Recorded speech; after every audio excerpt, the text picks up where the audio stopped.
This is the League of the Genuine Conversations. Every Friday we have a conversation about counterfeits, an important but often ignored subject, and we are here to deepen your understanding of the issue of counterfeits so that you can protect yourself and your loved ones against the concealed dangers of counterfeits. Remember, everybody who is a consumer is eligible to say something about counterfeits, so we don't have a particular criteria in choosing who our guests are. Provided you have an experience, you have something to say, you can be on the show. So this week we have another special guest, a lady very passionate about teenagers by the names Hope Nankunda. Hope, you are welcome. Thank you so much. You were telling me of the show here that your name means that you love yourself only. Is that a correct interpretation? No, it is singular for love for one, and it is Nankunda, Jesus loves me. When it is Natkunda, he loves many. So in my case... So you are not like Jesus. For you are mean. You only love yourself. I just know he loves me. You work with teenagers. Yeah, maybe you need to change your name. I keep reminding them that he loves me and he loves everyone. You need to change your name since you work with many teenagers. To Natkunda. To Natkunda. to show the love for many. But you're welcome. Thank you. Who is Hope Nankunda? Yeah. Our viewers want to know you. Hope Nankunda Mwijuka. Mwijuka is my husband. I am married to one man. I am a mother of 3 daughters. I also head an organization called Raising Teenagers Uganda. And by profession, I am a teacher and a counselor, but I do most of my work in docent counseling. And that is how people keep relating to me with teenagers, because indeed we are raising teenagers. You told me that you are a teacher of literature and English. Yes. And this is a program dealing with counterfeits or fakes of any form. Yes. One of the biggest counterfeits we have on the market these days is the different versions of murdered, counterfeited, fake English, especially that the teenagers are coming up with. You wonder what they are speaking. The other day, I was rebuking one of the staff here and saying, why didn't you do this? Yes. And to say that they were sorry what they had done, to say they had forgotten, they told me, my bad. My bad. So what does you English teacher, can you tell us, what are they saying? My bad. I'm sorry. What is my bad? If you check my bad, is it an English word? I only see my body. A body. What is happening to the English language? Are we having counterfeit versions of it? Sometimes you think counterfeit is for products. Yes, but it's and also here in we language. are with language. Yes. It's unfortunate, and it is common that young people today, for you to understand what they are saying, you must be very, very alert. And I don't know who to blame. But sometimes it's because they have access to different versions of English on TVs, on their smartphones and everything. So whatever they pick from anywhere, they think it is the right thing. I was recently sharing with my daughters about damaged clothes. And I was saying, do you know that those damaged clothes in America, they are worn by people who don't have clothes? But here, when a Mzungu comes and... You mean these jeans which are torn? Yeah, I know many people love them and I don't have much love for them. So I always try to say... No, it's because you are not... I know I'm not in that... Up to date. You're still backward. I'm still backward. But I'm trying to say that sometimes everything people see with people we associate to be the most important, in this case, Bazungu, we think it is the right thing to do. So even when they come with something very, very wrong, you pick it because it is a Mzungu who has said. So The English, I can't say that my band is from the Mazungu because they speak correct English. Oh, it is a slang. It is a slang, I must say. There are many times when I told my different teenagers that these slangs you use could make you lose marks at UNEB because you're going to forget and take the same language in the examination paper and you won't go back to correct it. And before you know, you'll be like, how did I fail to get a distinction 1? Why? Because you have chosen to take a wrong way of language when you know the right but way. Languages evolve. If now I'm the advocate for the teenagers, assuming I'm their lawyers, I would say languages over the years evolve. Even the English language. The English language was born out of Germanic languages. It came from Germany. It was a mixture. Okay. So maybe they can argue that because a language is a living thing, it's not like a product which is fixed, that it has these specifications, that it's evolving and it is growing. Therefore, it's okay to add a little slang, a little spice in there. Does the language we use, if it is adulterated, if it is altered, if it is contaminated, if it is changed, is language important in helping us to fight counterfeit? Should we have the right language, or we can use any language? I think it's important to use the right language for us to address the issues we are dealing with, especially with counterfeit, because if the language is not well put, for example, a product, someone could buy some product thinking it is what they wanted when actually it is something completely different. Just because someone is using slang to actually, they're using the kind of life they lead to portray. You know, there's a time when there were Obama chapatis. I don't know if you remember that era. Yes. In Rwanda, that time when Obama had just become president, and people were giving names of children, chapatis, every other business. Sometimes I think it's about the timing, and people choose to say now this time this is what is on. And therefore, if I put this, it is going to get markets. The intention is to promote, to make something catchy. Yeah. What word can I use now? Have you seen the elephant recently? I'm not a football fan. If you are not, then you don't know. I know. But I've been seeing elephants But I don't everywhere. like elephants, which are on top somewhere. On I top know you're of a talking plane, about Arsenal. and The elephant is there, but it's about to fall. That I've been elephant seeing will all fall. that, and people are running wild With the elephant. With the elephant. Symbolism. But, yeah. So sometimes even how we put our message across could attract many different people, and they end up doing things wrongly, not because it's the right way, but because of how they're doing. So because language, you as a teacher, you know, that if you took away the language, the medium of communication, you wouldn't be able to teach. No. So if we are going to teach about the dangers of counterfeits, what you are saying, we must have some standardization in language. Exactly. It must be well put, and communication must be very clear, so that anyone who sees any product anywhere, just on the go, just by seeing them, they will see, oh, this is what they mean, this is what I'm looking for. And many times, because people could be enticed by the eyes and what they see, they rarely read the instructions or even the explanations put on products.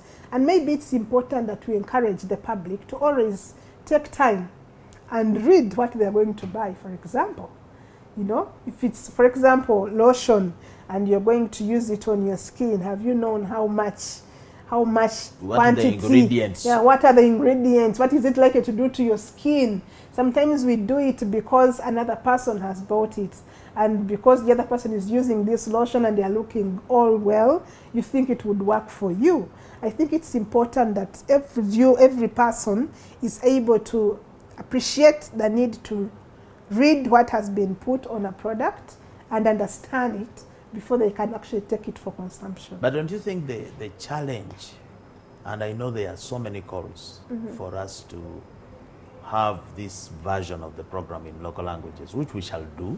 Yeah, we're trying to get the funding for it. But don't you think sometimes it can be limiting? For example, if I'm dealing with cosmetics, and there are cosmetics that have heavy metals, like zinc or mercury. Yeah. How do you call zinc or mercury in your local language? I don't know. You I don't see, think there is. You see, so if I want to get this message out to the rural folk, the ladies, and I'm telling them, if you're going to buy a cosmetic, watch out for a cosmetic that make sure it doesn't have zinc or mercury. Then maybe now zinc will become part of Runyakitara now. You also have zinc. In Swahili, we also call it zinc. Or if it is a food, and we say make sure there isn't sodium or this. I think to that extent, we can assimilate or we can adopt some of the international lingua, if you like. But again, there are certain products that we have named through slangs, okay? And they have been adopted. For example, what you've called the chapati, we call it Rolex, okay? And it even has got international acclaim. Uganda is a land of Rolex. It is a delicacy. It even has a Rolex festival, the Kampala Rolex Festival. So Rolex is well known. Yeah. Though it is slang, though I'm sure it was the youth, not somebody like you and me, who brought Rolex. So sometimes maybe we are dissecting too much. Maybe there is nothing in a name, there is nothing in a word, provided it will give a semblance of the message. And now we cannot be stopped from attending to the challenges that go with Rolex and the counterfeit tomatoes inside, and the wheat and the baking powder inside, the cooking oil. There is nothing that will stop you because it has a name that is a slang. What do you say to that? It's quite a challenge. When you talk about tomatoes, it reminds me that actually most of the time those tomatoes put in the Rolex are raw. You just chop, put in, and you go to eat. But this is all pesticides. At our home, we only do organic, including tomatoes, the small ones from the banana plantations. You know them, the tiny ones? The ones that grow between the So we make sure that they are in the village. When we go, we harvest and come with them, because my husband insists we cannot have these tomatoes because of the pesticides. You stay in Kampala? Yes. The Kampala has more than 20 markets. Yes. You don't go shopping for tomatoes and vegetables in Kampala. You are a person who is so bad, you don't want to support the local women and the women groups and the household incomes in Kampala. Where do you buy your tomatoes from, and why don't you buy it from Kampala? Just because of the pesticides and the problems that come with it, because we know that they have a health issue to every person, by the way. So we made it a point that at our village we shall grow spinach, dodo, tomatoes, so that we are able to harvest and bring whenever we go there and bring and eat. Why? Because we know the effects. Information is power. That's what you know. So sometimes when you know the truth and you ignore, then you have a price to pay. And it's only a matter of time. So not because people who use tomatoes, of course, here it is advised that we first peel off the skin. But remember now, for Rolex, it's nutritious as well. Yeah, but it is filled with that chemicals, and they have an effect on our system. That one we cannot ignore.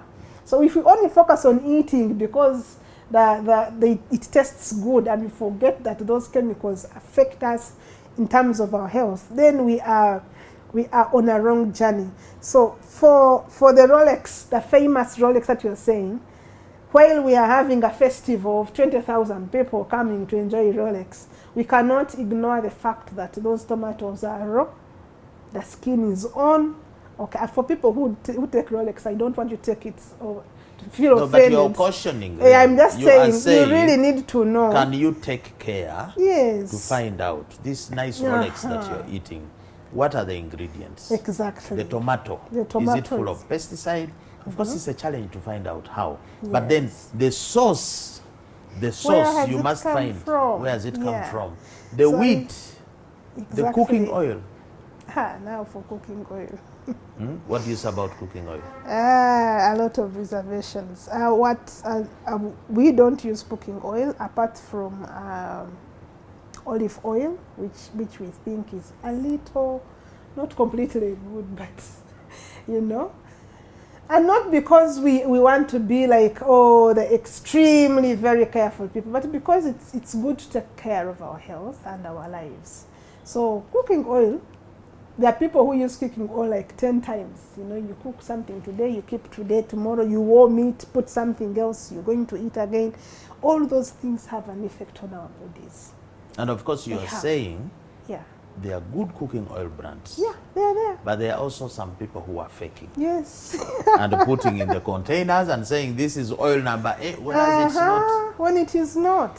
As we end this segment, on the issue of the name, which was saying, because you're an English teacher, I think our overall conclusion can be, and I invite you to agree with it, that it may not matter what something is called, whether it's a slang or not. I think what matters is whether it is genuine. Okay? Yeah. After all, a word is known by the company, it keeps. Yeah. So if the word keeps a company that is a Rolex, it's not a watch, but it's food, so be it. But let it be genuine. I think that's our message. You agree? Yeah, that's true. Let it be genuine and let people be interested in finding out. We can't just be going around and eating because there's a festival. I think at the end of the day, our life, God gave us a brain to think and to make the right decisions. So if you become intentional about finding out what you're going to put in your body, then so be it. Why you are responsible if for anything, your safety exactly. and well-being. If you don't take care of your body, no one will take care of it. We need to take a break. We're back with the second segment. This is the League of the Genuine Conversations with me, your host, Fred Mwema. We are here every Friday to educate you, to inform you, to be in conversation with a special guest like we have here. Hope your name gives us hope here. Yeah, it's supposed to. On the platform that the young people who are the most affected by counterfeits, because we have you here, we have hope that we can save them, we can educate them, we can inform them. It's never too late. Because I don't think that we can develop the full potential of our youth while they are feasting on counterfeits. You think we can? We still have a long way to go. We have a long way. You work with teenagers since 2014. You said you work with boys and girls.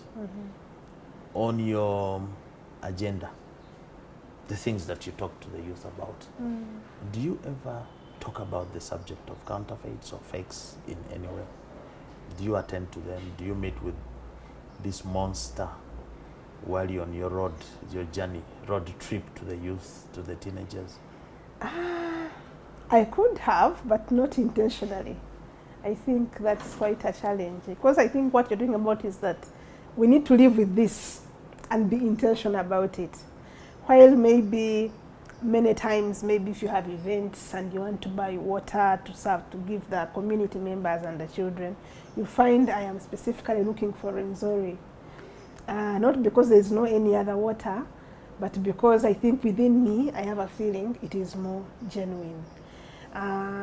While I look out for that, I have not discussed it with the people that I work with and say, by the way, the reason why I'm looking for Renzori and not Aquasipi is because I feel it is you are safer. You are safer, more safer with Renzori. So I think it's a discussion that we need to be intentional about, even sharing. If you have some information about what is right, that you share it with those that are around you, so they also get to be intentional. Hope, have you had any engagement with any brand to help you identify or differentiate the genuine from the fake?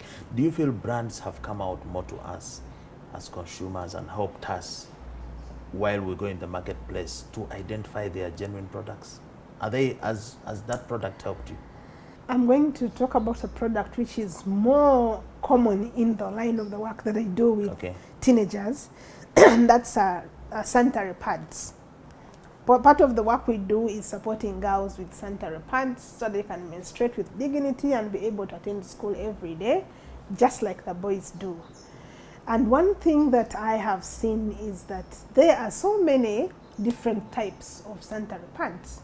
They're all used to help girls manage their periods. They're in the supermarkets, they're in the shops, in the villages, they're everywhere. Then we have also come up now with reusables. Before we didn't have many of reusable products for sanitary, but lately they have become a little more. And the reason is to support as many girls as possible to be able to. So they are reusable sanitary pads? Yes, they wash them, use them, dry them, just like the same way they use their knickers. So if you're in your period... Reusable but not to be shared. Not to be shared, yeah. Reusable for yourself. And I think one thing I've seen that while we have so many other companies producing these products that have been actually cleared by UNBS, we also have those who have actually said, let's just go and train these girls. So you just get a cloth, you go to the school, you're using your needles, come, it is a session for pads, let's train, you know.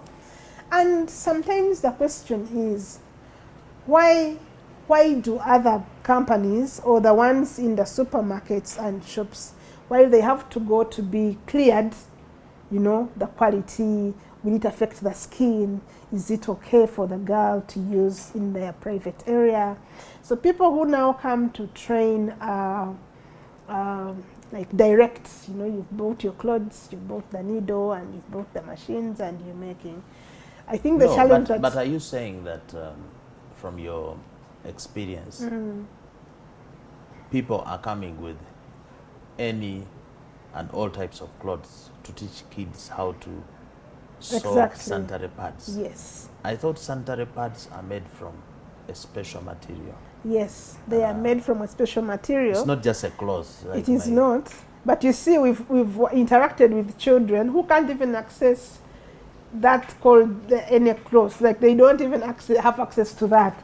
So sometimes people will be like, if I can help them to even get the clothes, any clothes they can, and they can use it, I have made some additional value, which definitely is true, because if you don't come, then maybe the girls, I was in Nebi and I met girls who are using grass.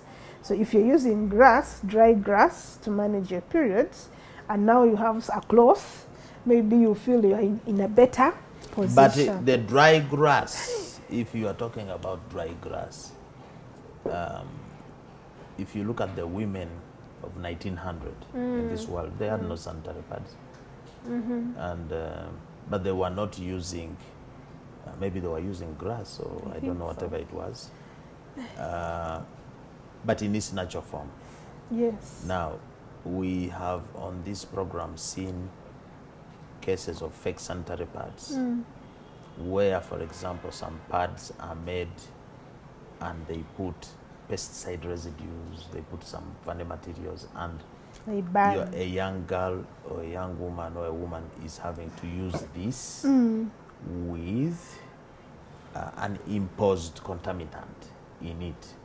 So when you compare the grass, the natural grass, with a pad which has pesticide residues or paint material getting into your system and maybe affecting your reproductive health, you know, standing, I don't know where fibroids come from, all these infections and so on.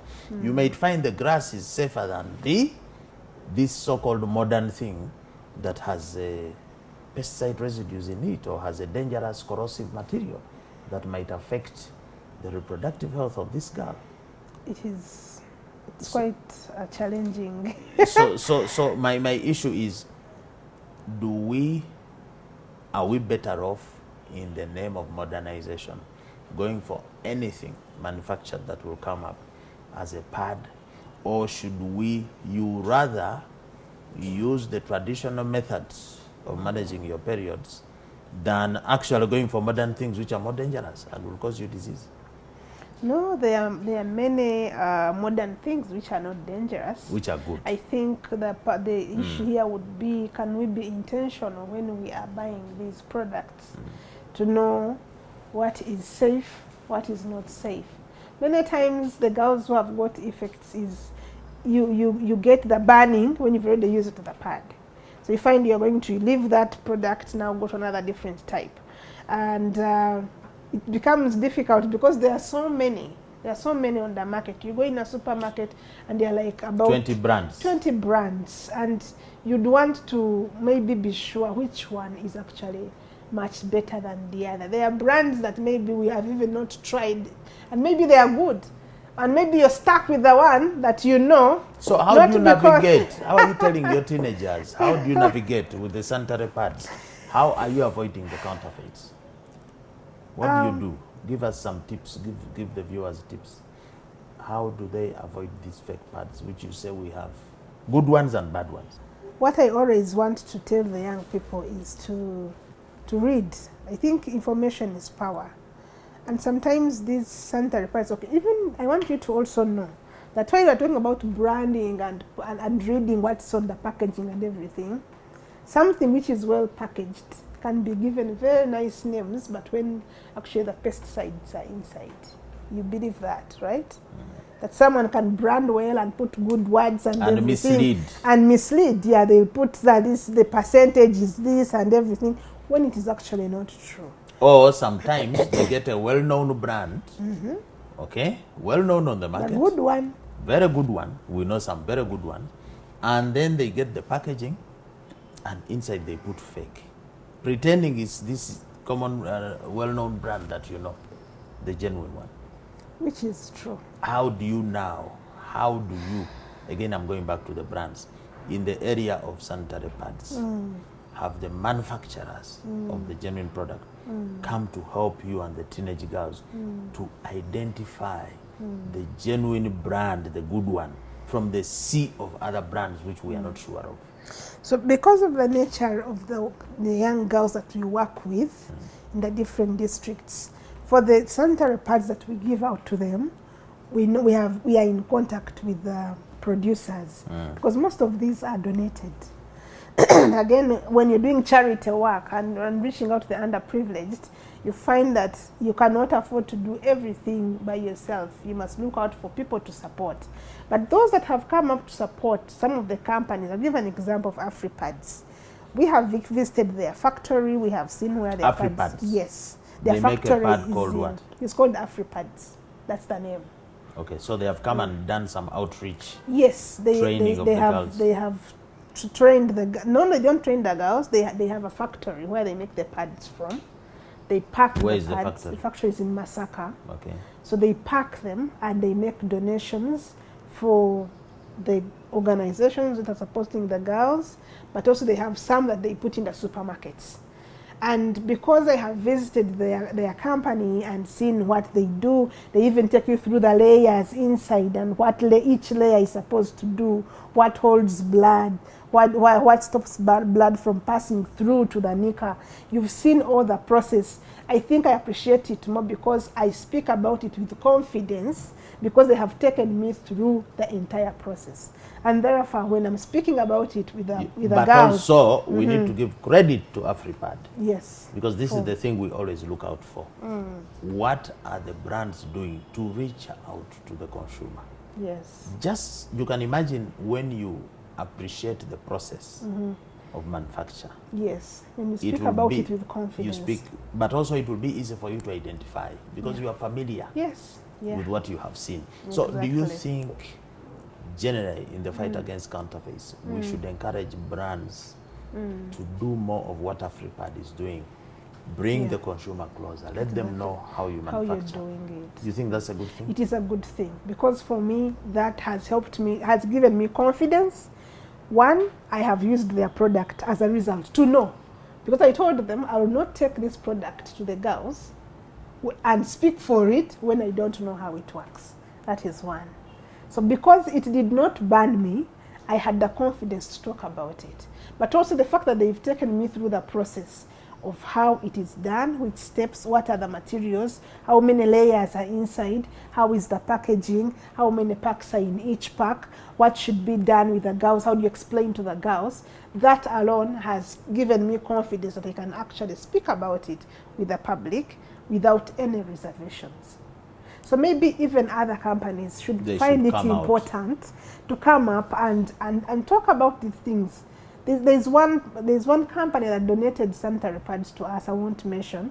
And when I was appreciating them and saying, oh, we are going to support these girls with these pads, someone came in an inbox and said, oh, that pad, it itches, it's like onion.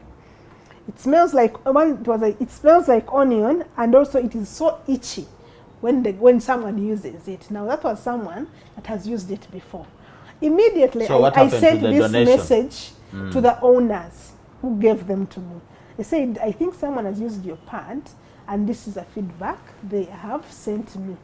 I haven't given out the pads, and now they had to come and explain, because they also knew.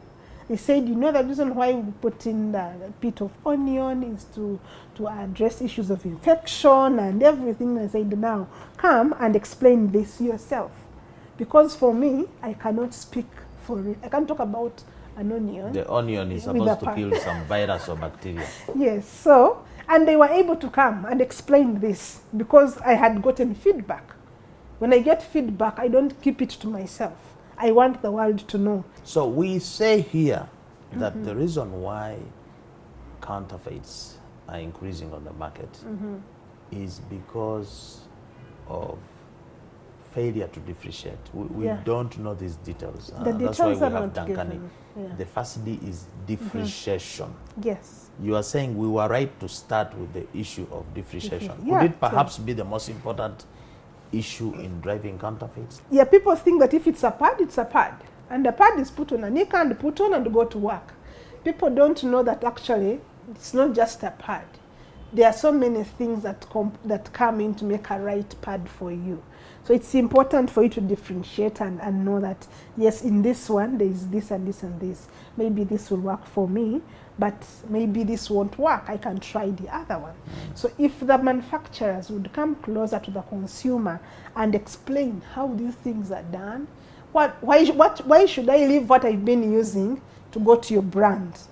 Take an initiative. There must be. Yeah. Okay, so this is raising teenagers, Uganda. You are advocating for more participation, more engagement of the brand. But as we close this segment, you have mentioned donations of pads to your teenagers.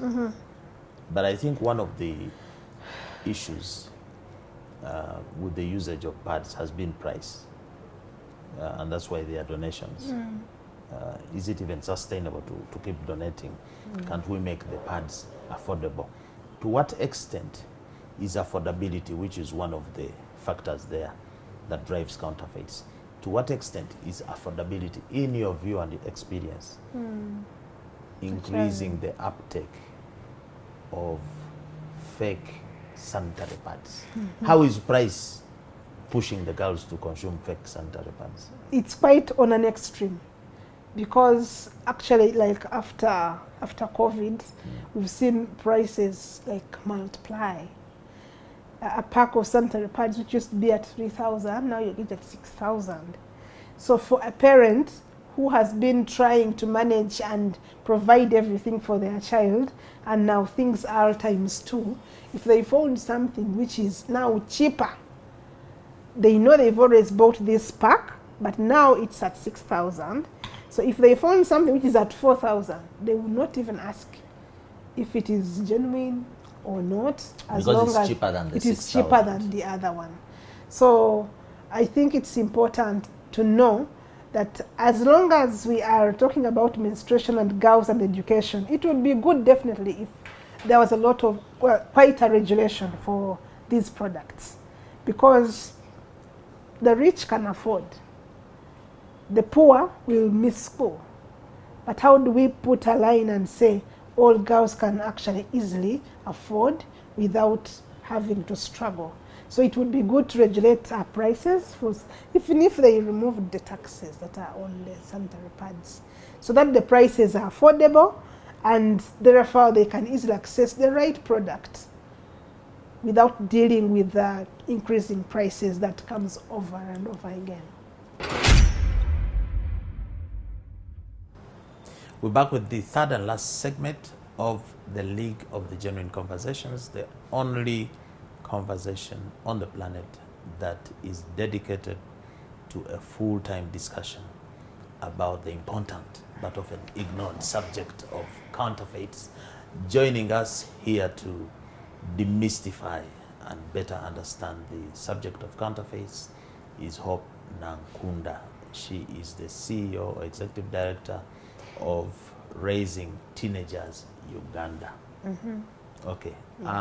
We have International Women's Day this week. And the theme is Embrace Equity. In other words, let us balance the boat. But these days, Yes. there is talk of the boat not balancing. The boat is on this side, so much for the girl child, it's about to tip and turn over. Huh? How is this theme for International Women's Day going to help the boat to balance back in terms of the girl child and boy child? Embracing equity. First of all, does raising teenagers deal with girls or boys? It deals with teenagers, both girls and boys. Both girls and boys. Yes. Because the way you talked passionate about sanitary pads, I just knew the boys are left out in the cold. So you deal with both. I deal with both, but more of the girls because of the challenges they face by nature. Yeah.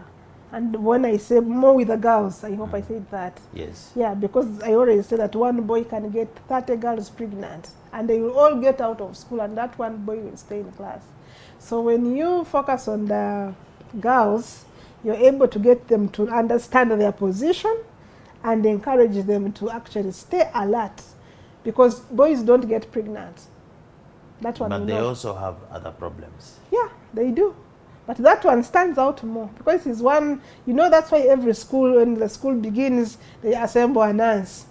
Check girls. Check girls. Are they pregnant? Yes, are they pregnant? Then you find 30 girls lining up, going back home. The parent has paid fees, everything has been cleared, but you don't question.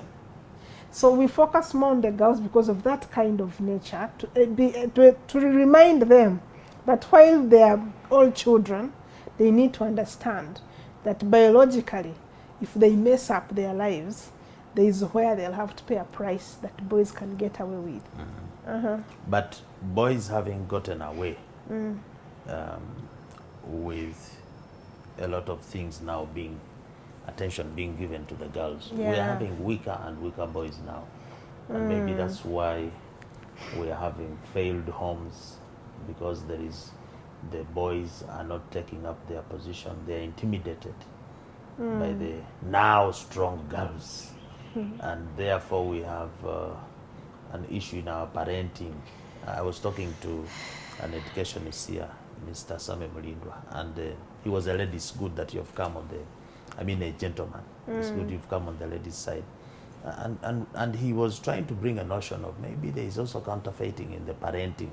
The way parents are failing to, one in their duty, but also failing to balance. So how are we going to use this International Women's Day, whose theme is to embrace equity, to balance? For me, that's my interest. How do we balance? Because I think that if we don't balance this boat, the proliferation of counterfeits will seep within that imbalance and come and hit us as a family unit.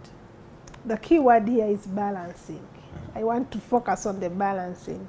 And maybe to also make it clear that right now, we all have seen that actually we have seen more girls come up and many boys fall off, and it is not fair, it is not right.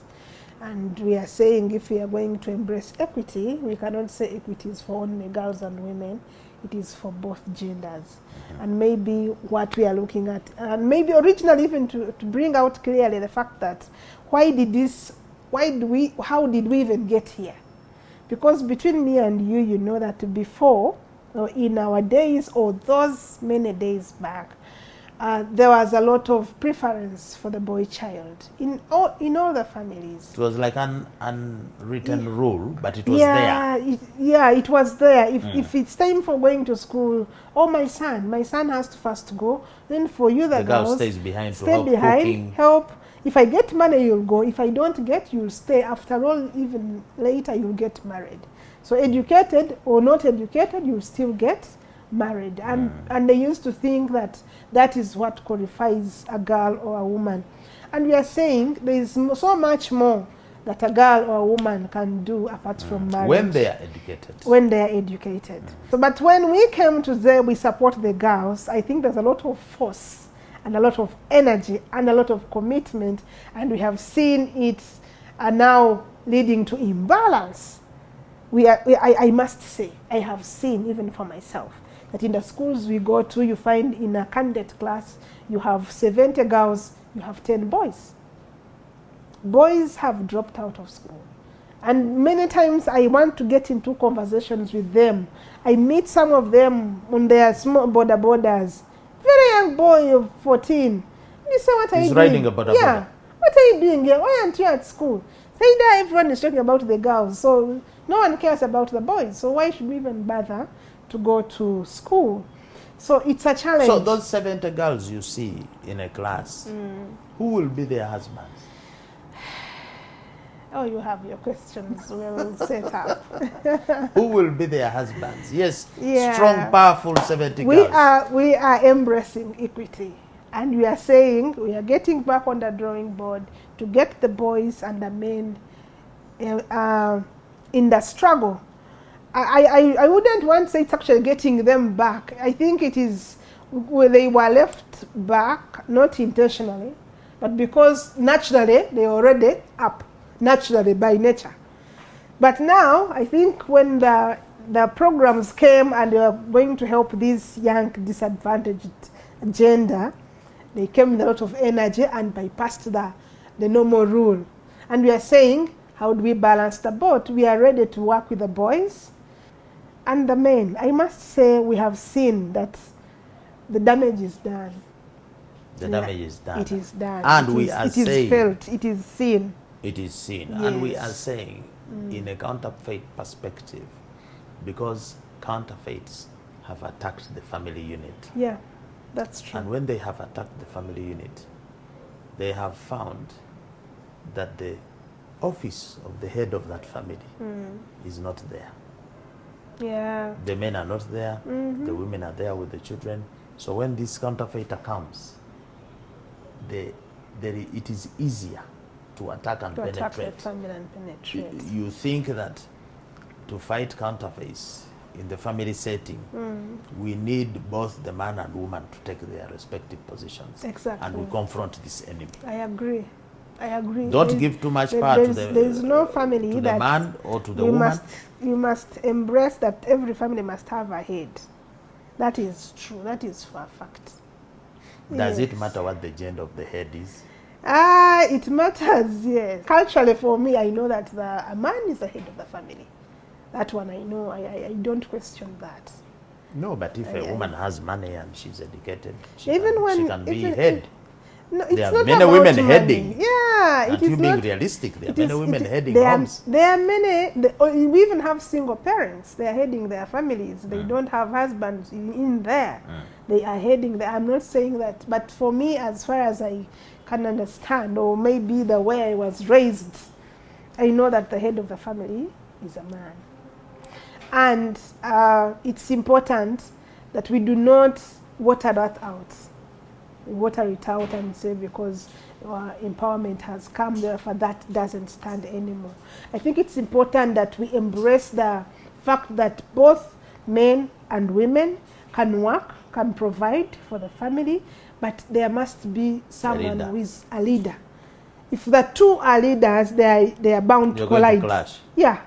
So that fact needs to be very well put up. You know, we don't put the women down because they are women. We appreciate them because they can do something. They are our mothers. They are our mothers. They have given birth to children. They have raised children. So we need to appreciate them the way they are in their position, but also know that every family needs a leader. That is for a fact. So back to achieving equity, I think, yes, I love the theme, and I think we are on track. We are on track, and I always encourage people who are working with young people, don't leave the boys behind. It's important that we get these boys to appreciate the fact that they are also children.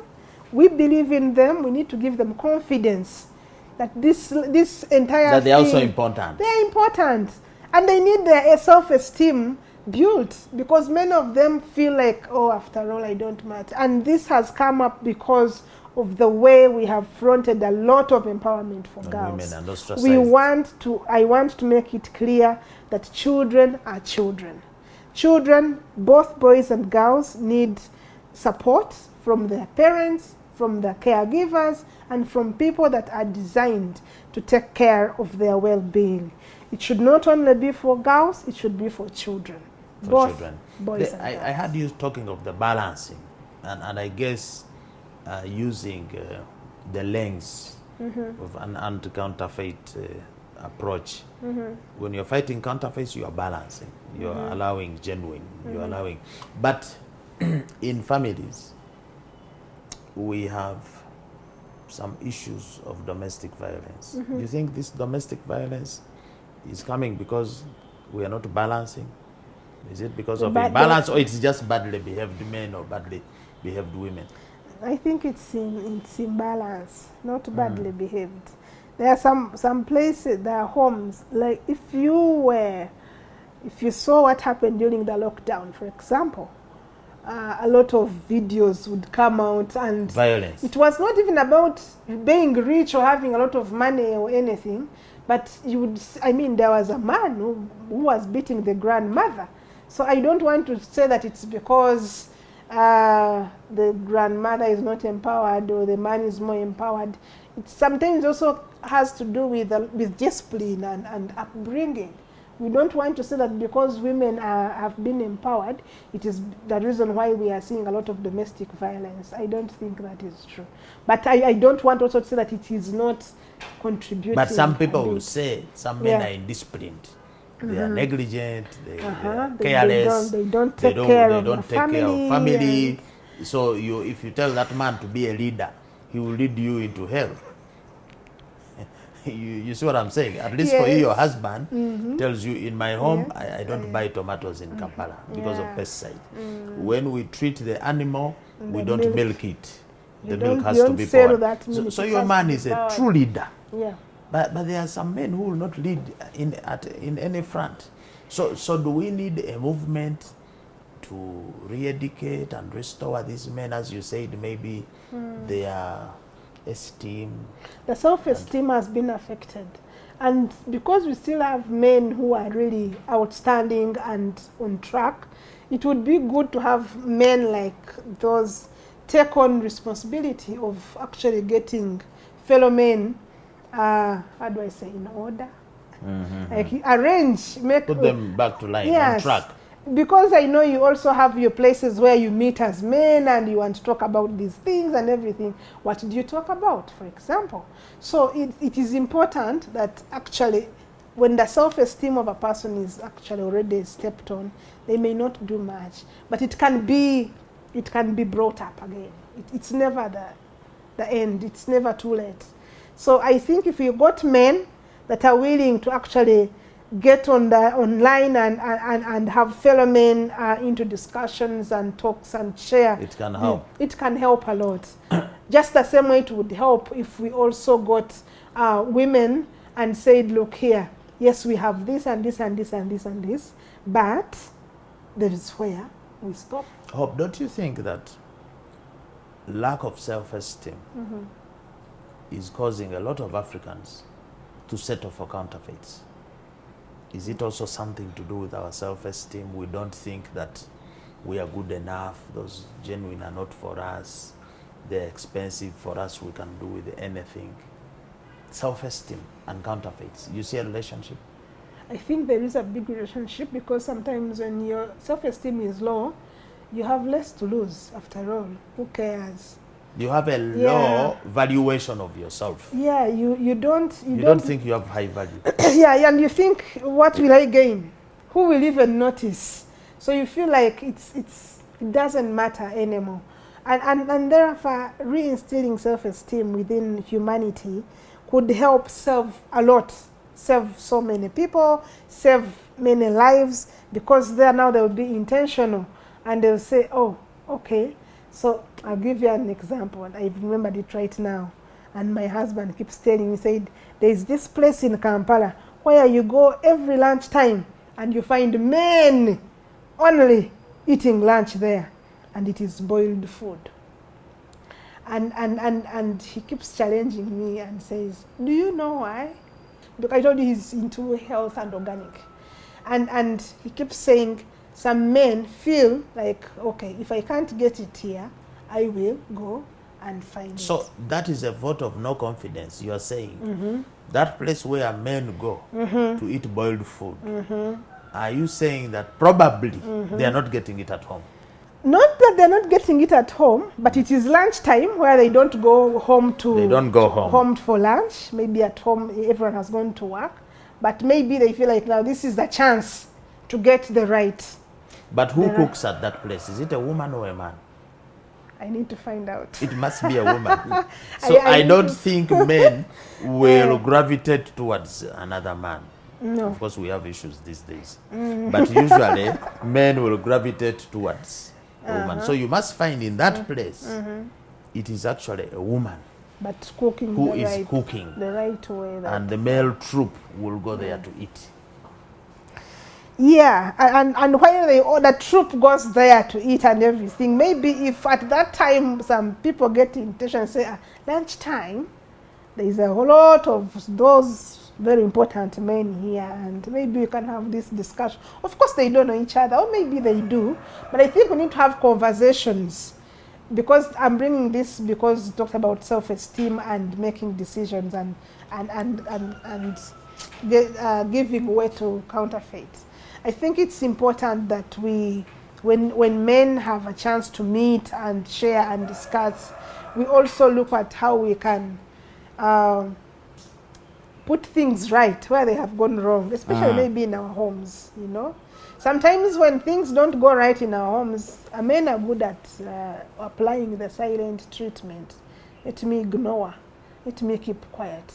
But sometimes it's important to talk and share, and maybe that way, as you talk about those things, the self-esteem could a little bit balance up. So if we increase our self-esteem, we shall also start looking out for more genuine. Yeah. Once we have You'll low be intentional. esteem. I will not use this because of this and this and this reason. I will not shop in this market because I know we the shall be things principled. are not. But they say a poor man or a poor person has no principles. That is not true. Is poverty a reason to say anything will go? No, it is not. I don't believe that. Even poor people have choices. They have choices. They can make right decisions. And sometimes I have a problem with that word poverty. So if I talk, it's poverty of the mind, of the pocket. The mind, because the one for the pocket, I don't understand. It's temporary. It's not a permanent condition. It is not something is permanent.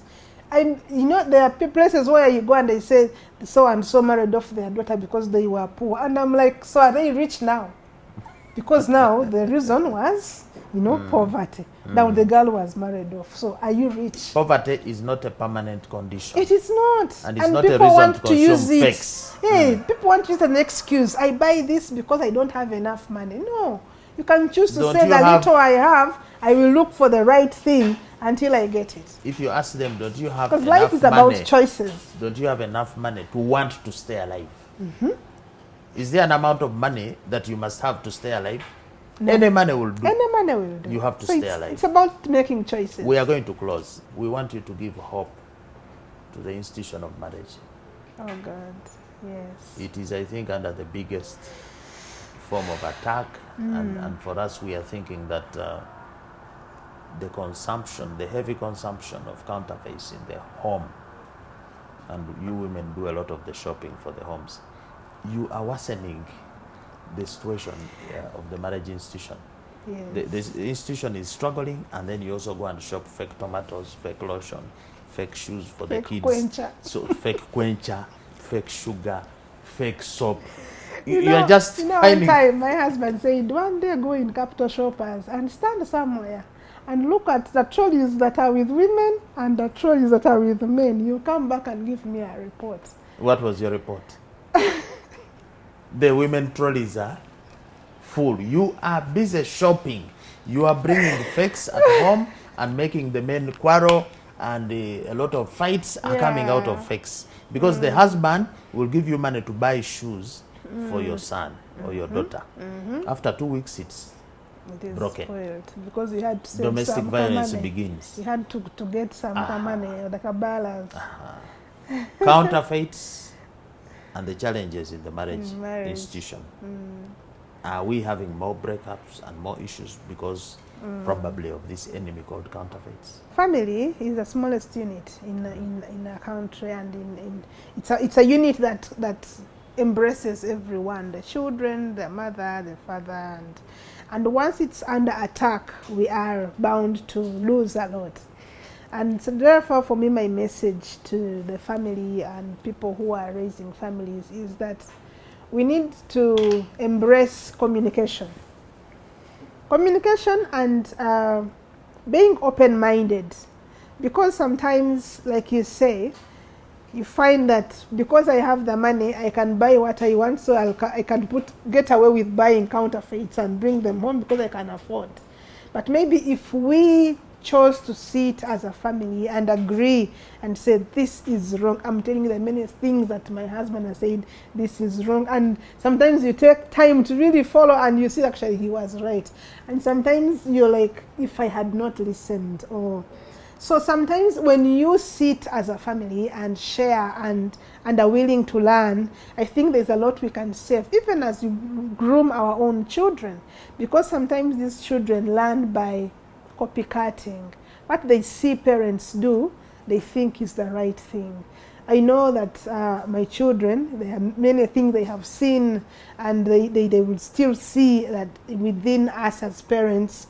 And sometimes, I didn't tell you this, we have issues with spices. And one of my girls will say, hey man, if you buy spices, daddy will throw them away. Because there's a lot of fake curry powders. And yes, you'll find them. You won't even tell you. Just pick them slowly, go dustbin, and you'll go to work.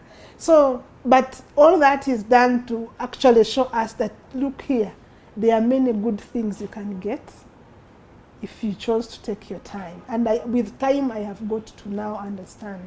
So it's a matter of getting on a table and discussing and agreeing as a family and raising these children in a way that would want them to grow and be better persons in the future. Your message to the audience? How do we avoid counterfeits? Let us be intentional and make decisions not out of spite, but because we actually care about our health.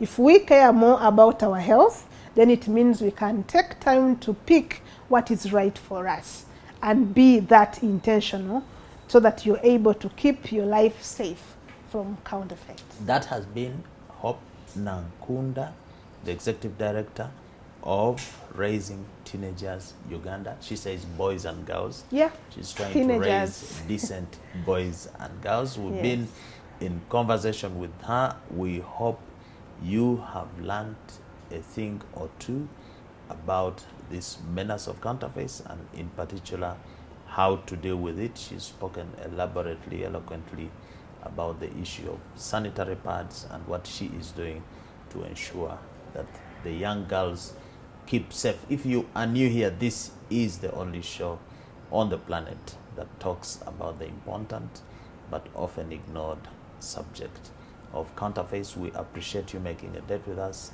every Friday. If you like what we are doing, you can subscribe, you can share, you can put that notification to always remind you about the next interesting program about counterfeits.